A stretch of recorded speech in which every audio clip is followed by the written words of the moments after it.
حدثنا ابو الیمان، ہم سے حدیث بیان کی حضرت ابو الیمان نے، انہوں نے فرمایا ہم سے حدیث بیان کی حضرت شعیب نے، وہ روایت کرتے ہیں حضرت امام زہری سے، قالا حضرت امام زہری نے فرمایا اخبرنا، ہم کو خبر دی ابو ادریس عائد اللہ بن عبداللہ نے، کیا خبر دی کہ انا عبادۃ بن الصامت وکانا شہدا بدرن، کہ حضرت عبادہ بن صامت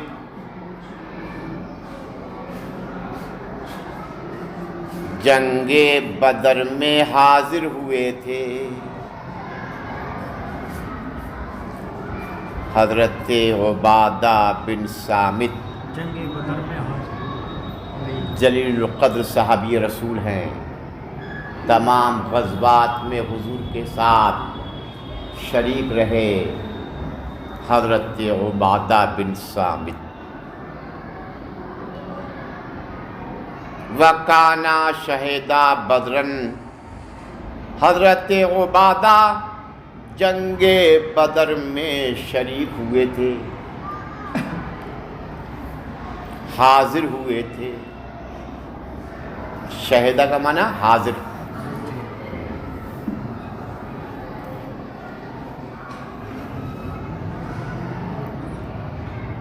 وکانا شہدا بدرن، حضرت عبادہ جنگ بدر میں حاضر ہوئے تھے۔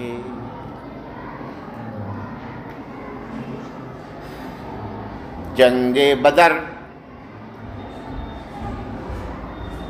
وہ معرکۃ الآرا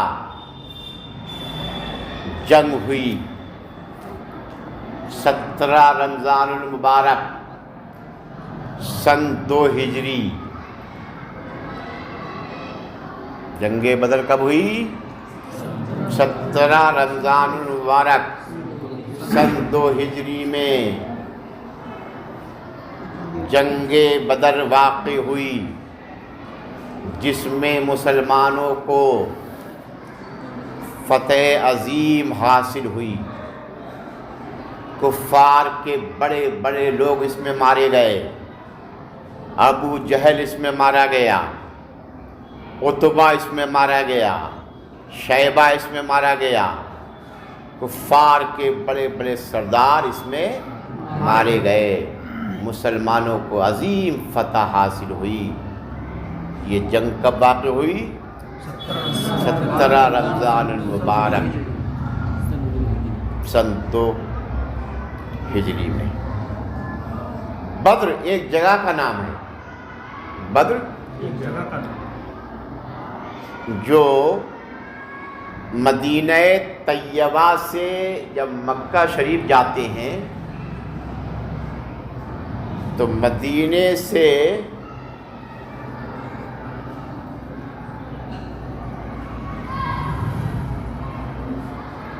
60-70 کلو میل دور مدینے سے جب مکہ جائیں گے، مدینے سے مکہ کتنا ہے؟ 400 یا 450 ہے۔ مدینے سے مکہ کتنی دور ہے؟ 400 یا 450 دور ہے۔ تو مدینہ شریف سے جب مکہ جاتے ہیں تو 70-80 کلومیٹر پہ بدر ایک جگہ کا نام ہے۔ بدر کیا ہے؟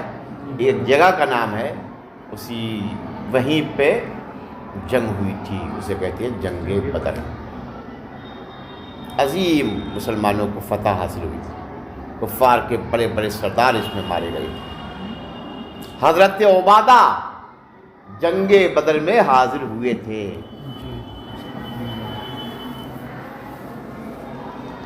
وَهُوَ أَحَدُ النُّقَبَاءِ لَيْلَةَ الْعَقَبَةِ، اور حضرت عبادہ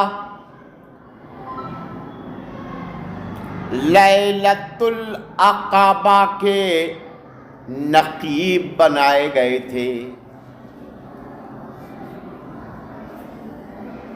اور حضرت عبادہ لیلۃ العقبہ کے نقیب بنائے گئے تھے۔ نقبہ جمع ہے نقیب کی۔ نقیب کا معنی آتا ہے قوم کا نگراں، قوم کا نگہبان، قوم کا نگہبان۔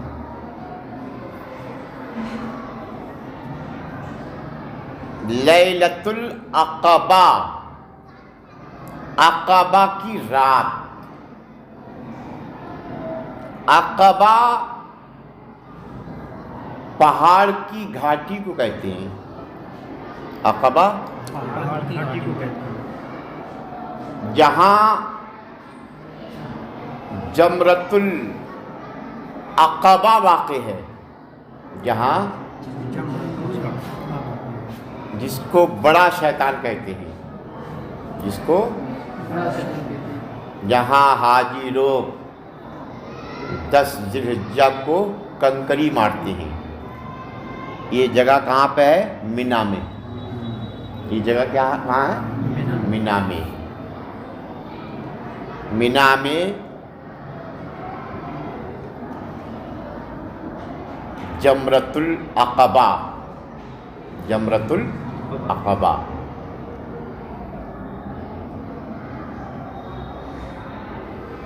اسی کو کیا کہتے ہیں؟ عوام کیا کہتی ہے؟ بڑا شیطان۔ جمرہ اولا، جمرہ ثانیہ، جمرہ ثالثہ۔ کئی پتھر ہیں وہاں؟ 3۔ پہلے دن کنکری مارتے ہیں بڑے شیطان کو، اس کے دن دوسرے دن کنکری مارتے ہیں درمیانی شیطان کو، پھر تیسرے دن کنکری مارتے ہیں تیسرے والے کو۔ تو عقبہ پہاڑ کی گھاٹی کو کہتے ہیں۔ یہ کہاں پہ ہے؟ منی میں۔ ہوا یہ، اس کو سمجھنے کے لیے یہ سمجھو پہلے، ہوا یہ حضور سرور کائنات صلی اللہ علیہ وسلم جب بھی مکہ میں رہے، جتنے سال بھی مکہ میں رہے، آپ کی عادت تھی موسم حج میں، موسم حج میں آپ منی تشریف لے جاتے، منی تشریف لے جاتے۔ خانہ کعبہ سے منی 8-10 کلومیٹر ہے، خانہ کعبہ سے 8-10 کلومیٹر ہے منی، ایک جگہ کا نام منی۔ وہیں پر جمرہ اولا ہے، جمرہ ثانیہ ہے، جمرہ ثالثہ ہے۔ تو حضور صلی اللہ علیہ وسلم جب بھی مکہ میں رہے تو آپ کی یہ عادت کریمہ تھی کہ موسم حج میں آپ منی تشریف لے جاتے، منی تشریف لے جاتے، اسی عقبہ کے پاس، اسی پہاڑی کے پاس۔ کائے کے لیے؟ لوگوں کو اسلام کی دعوت دینے کے لیے، لوگوں کو اسلام کی دعوت دینے کے لیے۔ تو جب آپ عقبہ پہنچے تو رات میں، لیلہ کہا، رات میں حضرت عبادہ کے ساتھ 12 آدمیوں کی حضور سے ملاقات ہوئی۔ ان 12 آدمیوں میں حضرت عبادہ کو ان کا نقیب بنایا گیا، ان کا نقیب بنایا گیا، یعنی ان کا سردار بنایا گیا، ان کا سردار بنایا گیا، ان کا نگہبان بنایا گیا۔ اب ترجمہ سمجھو۔ حضرت عبادہ کو عقبہ کی رات، عقبہ کی رات میں ملاقات ہوئی تھی۔ اور کہاں ہوئی تھی؟ یہ عقبہ میں۔ کہاں ہوئی تھی؟ عقبہ میں۔ حضرت عبادہ کو عقبہ کی رات نقیب بنایا گیا تھا، یعنی ان 12 آدمیوں کا سردار بنایا گیا تھا۔ نقبہ جمع ہے نقیب کی، نقیب مانے قوم کا سردار، قوم کا نگہبان، قوم کا پیشوا۔ 12 آدمی کے جنم نگہبان تھے، 12 آدمی جو تھے یہ بھی نگہبان تھے نہ، ان کا نگہبان بنایا گیا، ہاں ان کا۔ ہر حضور صلی اللہ علیہ وسلم کی عادت کریمہ تھی کہ ہر 10-15 آدمیوں میں ایک کو نگہبان بناتے، تو ان 12 آدمیوں میں نگہبان کس کو بنایا؟ ہاں، اور دوسرے دو میں دوسرے کو بنایا، تیسرے میں تیسرے کو بنایا۔ حضرت عبادہ لیلۃ العقبہ نقیب بنائے گئے تھے، لیلۃ العقبہ نقیب بنائے گئے تھے۔ عقبہ لفظ ہے، عقبہ نہیں، عقبہ، جمرۃ العقبہ۔ وہی مسجد بھی ہے، اس مسجد کا نام ہے مسجد عقبہ، وہی مسجد بھی ہے چھوٹی سی، اس مسجد کا نام ہے مسجد۔ کہاں پہ ہے یہ؟ مینا میں۔ مینا کتنی دور ہے خانہ کعبہ سے؟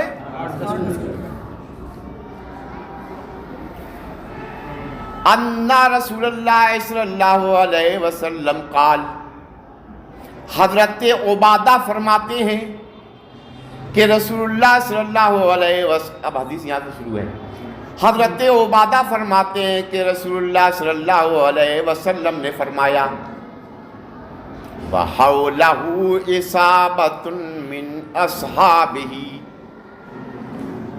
حضرت عبادہ فرماتے ہیں کہ رسول اللہ صلی اللہ علیہ وسلم نے فرمایا، کیا فرمایا؟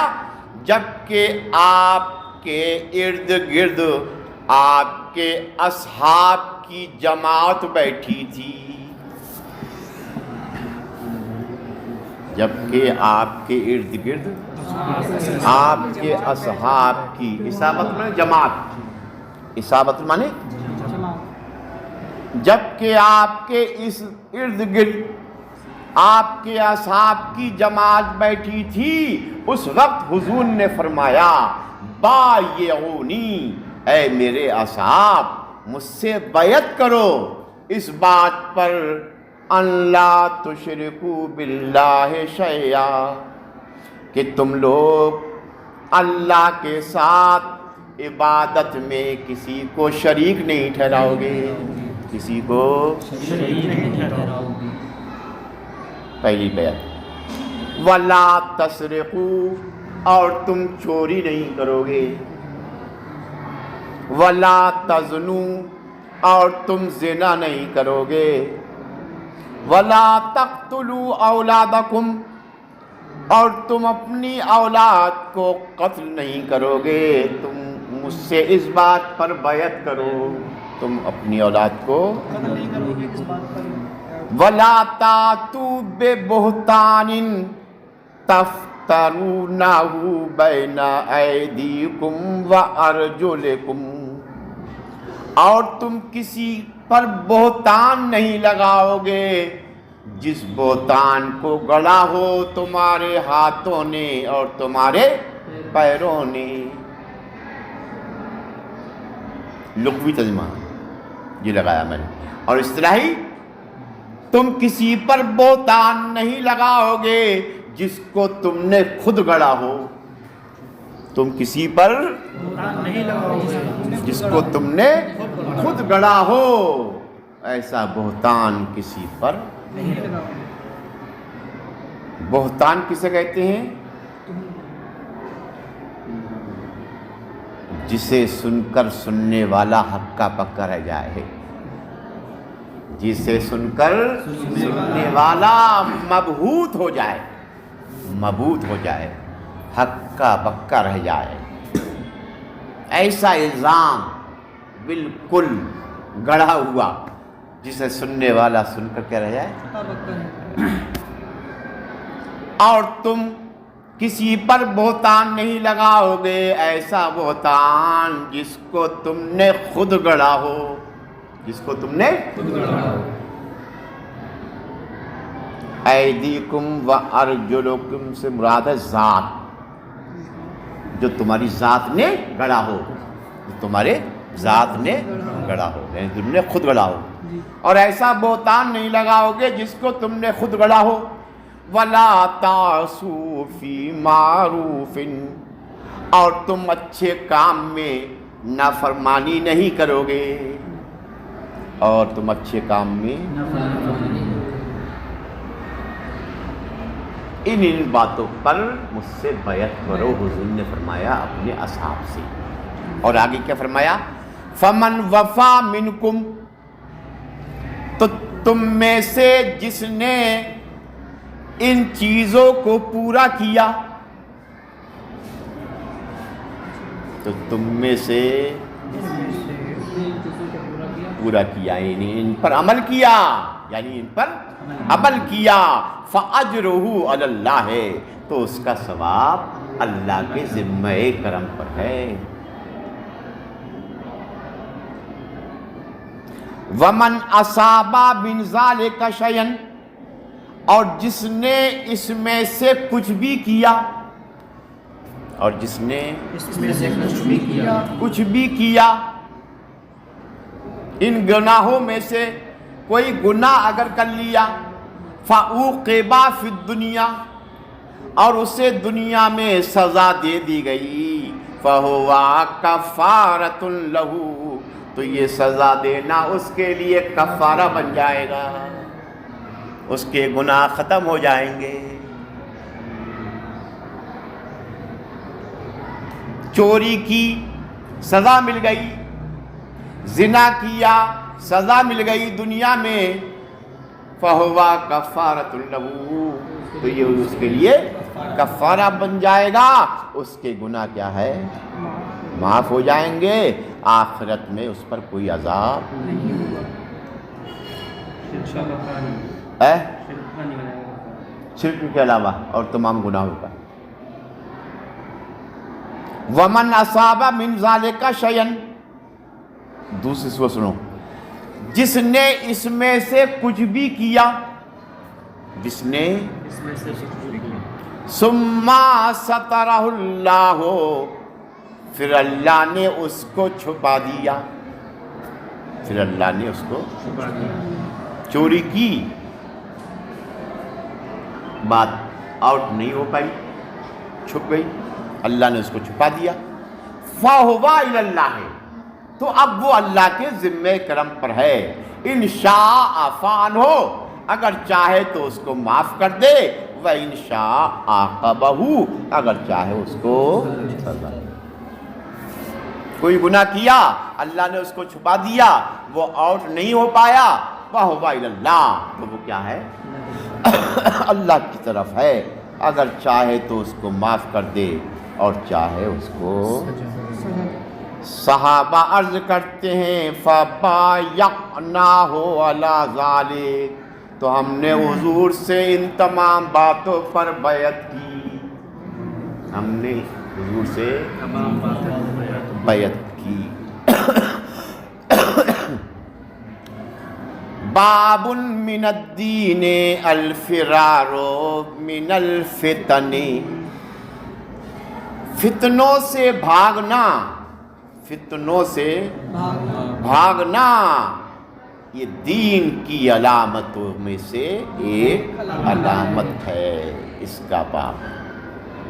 بابن، یہ باب ہے اس بارے میں، فتنوں سے بھاگنا دین کی علامتوں میں سے ایک علامت ہے۔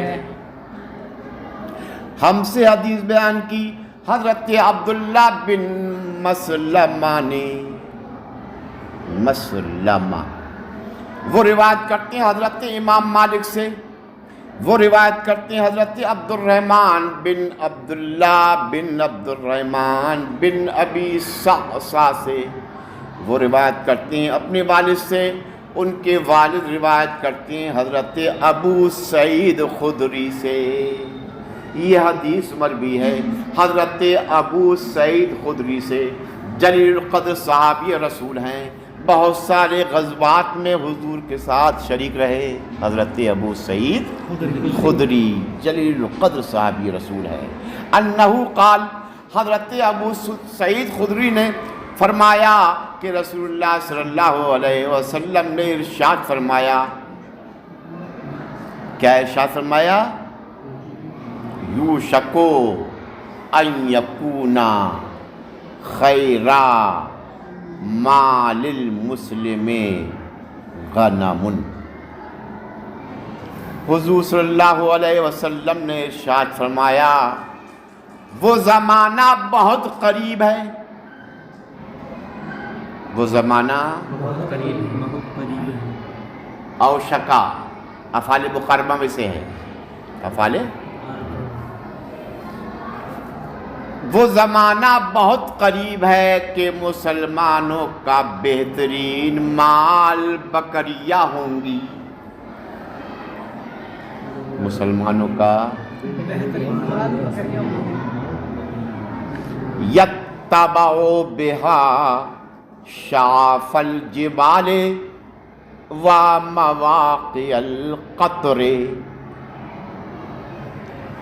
وہ زمانہ بہت قریب ہے کہ مسلمانوں کا بہترین مال بکریاں ہوں گی، جن بکریوں کو لے کر وہ چلا جائے گا پہاڑ کی چوٹیوں پر اور بارش کے گرنوں کی جگہ پر۔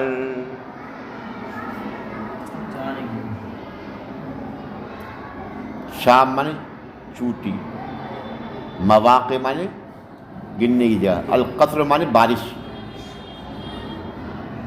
آقا ارشاد فرماتے ہیں وہ زمانہ بہت قریب ہے کہ مسلمانوں کا بہترین مال بکریاں ہوں گی، جن بکریوں کو لے کر وہ چلا جائے گا پہاڑ کی چوٹیوں پر اور بارش کے گرنے کی جگہوں پر۔ کیوں چلا جائے گا؟ یفر بدینہ من الفتنے، فتنوں سے اپنے دین کو بچانے کے لیے، فتنوں سے بچانے کے لیے۔ کیا مطلب؟ آقا ارشاد فرماتے ہیں بہت جلد ایسا زمانہ آنے والا ہے، بہت جلد ایسا زمانہ آنے والا ہے کہ دینداروں کا دنیا میں رہنا بہت مشکل ہو جائے گا،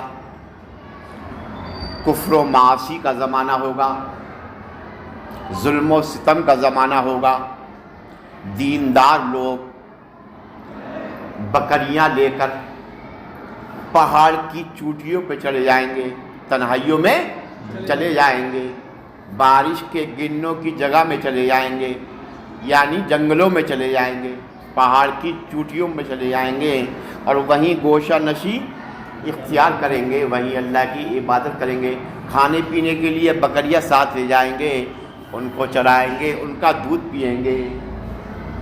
آبادی میں رہنا بہت مشکل ہو جائے گا، اپنے دین کو فتنوں سے بچانے کے لیے کہاں چلے جائیں گے وہ؟ اور بارش کے گرنے کی جگہ میں چلے جائیں گے، کھانے پینے کے چلے جائیں گے، بکریاں لے جائیں گے۔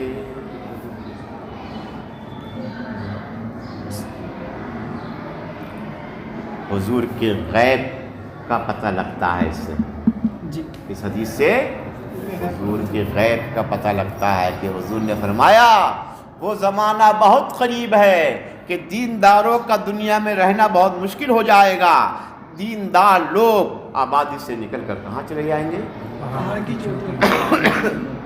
وہیں پہ تنہائی میں اللہ کی کھانے پینے کے لیے چلے جائیں گے،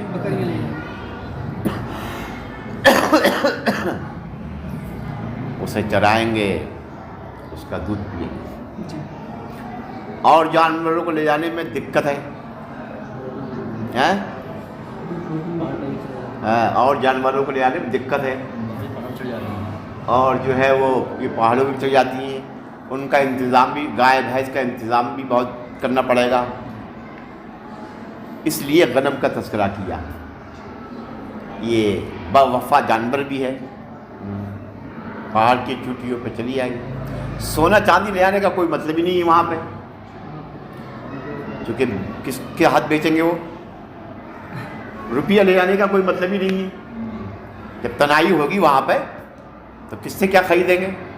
اس لیے آقا نے ارشاد فرمایا وہ زمانہ بہت قریب ہے کہ مسلمانوں کا بہترین مال بکریاں ہوں گی، جنہیں وہ لے کر پہاڑ کی چوٹیوں میں اور بارش کے گنوں کی جگہ لے جائے گا، یا پھر بدینہ من الفتن، اپنے دین کو فتنوں سے بچانے کے لیے۔